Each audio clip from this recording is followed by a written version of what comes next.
Ölüm müsibət deyil, ölüm keyfin başlanğıcı. Biz niyə müsibət kimi görünür, bizim zehnimizi nə xarab edir? Qalanlar üçün müsibətdir, başa düşürsünüz? Qalanlar ki bundan ayrılır, ağlayır, biri saçını yolur, biri neyinir. Bizim də təsəvvürümüzdə var ki bu müsibətdir. O gedən üçün müsibət deyil, gedən üçün xoşluqdur.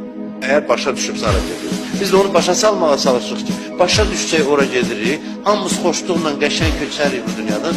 Qalanlar da biraz ağlayar eləyər, sonra yaddan çıxacaq da. Bu mövsüm qirayəti var, deyirdi, mən bu qədər məşhuram, filanlarla, belə göstərirlər, ayağıma dururlar. Məşhur bir ruhanətlər, bir danışıq edir.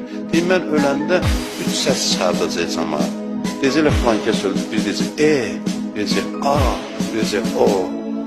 3 dənə səsdən ibarətəm. Belə dəqiqət. Deyir, filan kəs öldü, bizim üçün də var, mənim üçün də var. Gün eşidəcəksiniz, deyir, bu darlıcı. Təəssüf hissi qalanlara aiddir, qalanlara aid. Gedənlər, belə deyək, getmək üzü müsibət deyil, qalmaq üzü müsibət deyil. Ölüm bizə müsibətlə beynimizdə eyniləşir.